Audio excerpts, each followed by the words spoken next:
Hey everyone, it's Michael. I hope you're doing well today, and I have a review here for the final Missing in Action movie, Braddock, Missing in Action 3.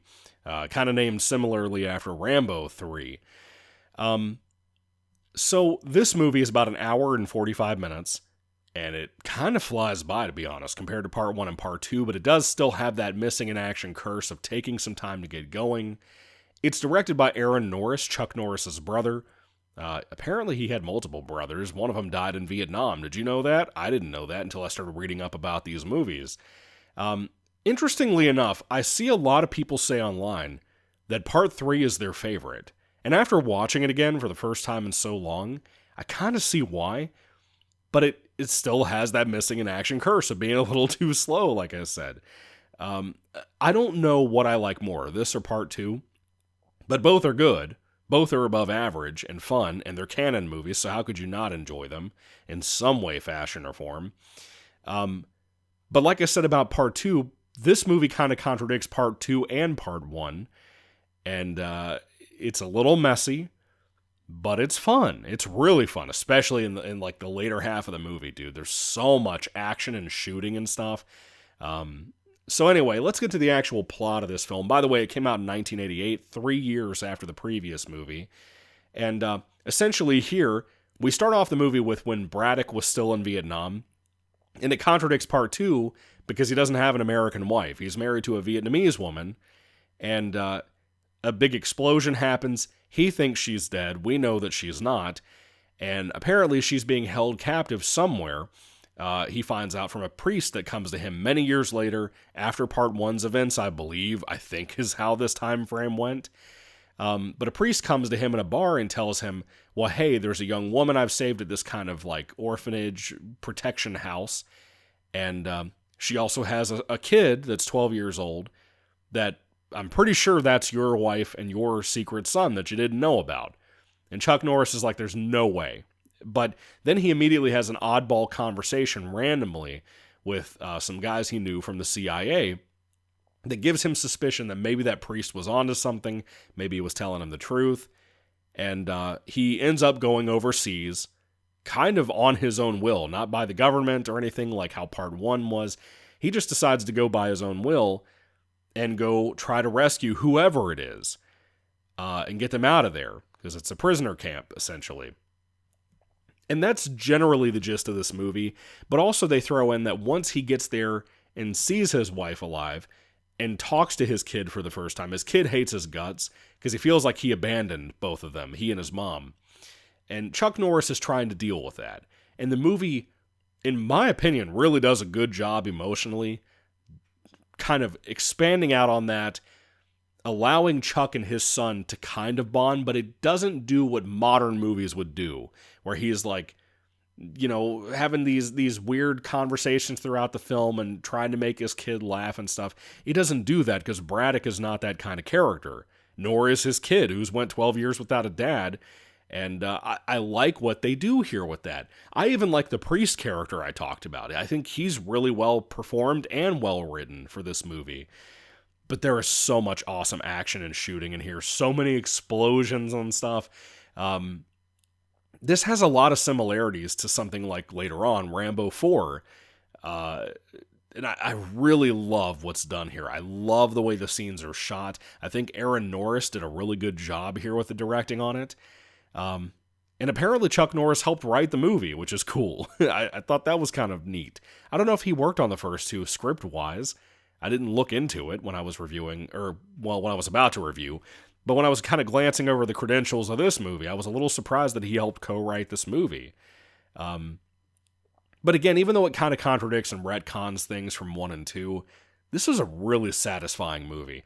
Maybe not as satisfying personally, like character to character, like how part 2 was, but just the events, all of the killing and shit that Braddock has to do to rescue all of these poor kids and women and stuff, it is extremely powerful in that respect. And someone like me, I'm very, very haunted and bothered every day of my life by the idea of not only sex trafficking, but child trafficking. Something about those two things, it bothers me in a deep personal way more than most evils on this planet. And that's a heavy part of this movie, to be honest with you, especially by the end of it. And it really deals with that well, and it does the kind of things that I wish modern movies would do more, with action and everything. We need more of this kind of thing, is what I'm trying to tell you. I can deal without, like, a missing arm being blown off, or, well, that doesn't make sense, but you know what I mean. I can deal without tons of gore and blood. I just want a lot of well-done, emotional parts of the storytelling and cool action heroes. Because we don't even have action heroes anymore, really. We kind of have Tom Cruise, but he's getting older now, so I don't know how much more he can do that. Outside of that, we really don't have much more. And I'm kind of bummed about that, to be honest. Henry Cavill is awesome, but they don't use him enough for stuff like that. Like, yeah, he's fucking Superman, but still, we don't get a whole lot of, like, Henry Cavill, as muscular and badass as he is, getting to really do cool stuff. We don't get that. We don't get war movies with Henry Cavill. And maybe it's his own opinion to not do projects like that, because we don't really get movies like that anymore. I don't know. But I'd pay a lot of money to see it. It'd be awesome if we got something like a Missing in Action movie with Cavill in it.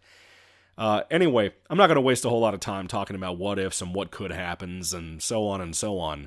But this movie is awesome, and by the end of it, having Chuck Norris march around this horrible camp of evil motherfuckers and blow them up with a grenade launcher / machine gun, whatever you want to call this thing.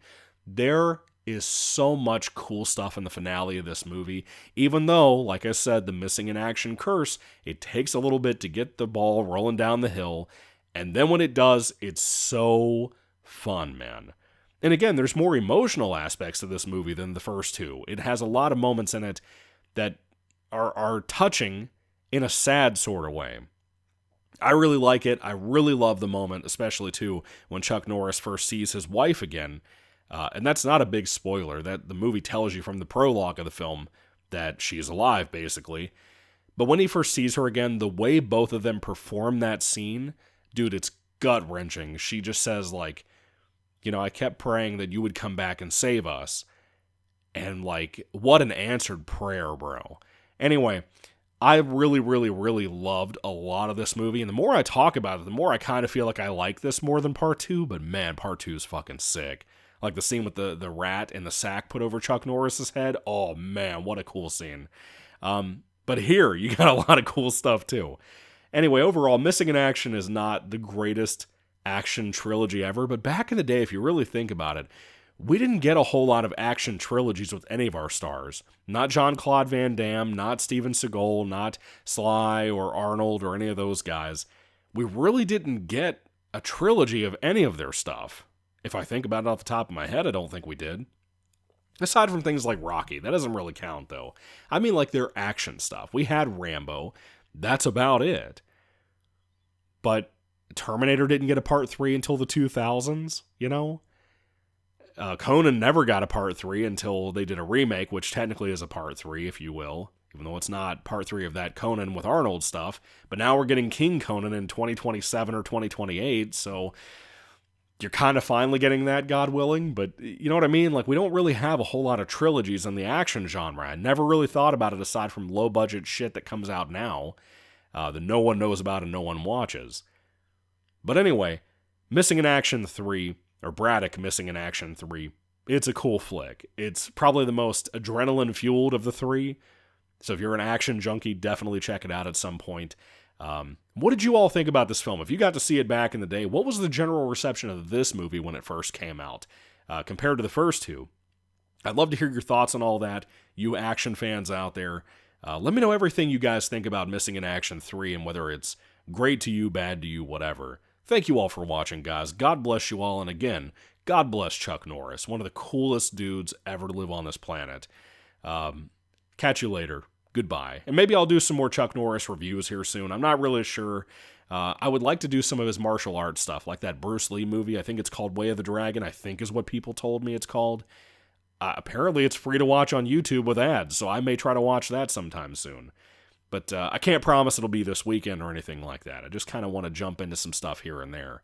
Anyway, thank you all for watching, guys. Again, God bless you all, again, and goodbye.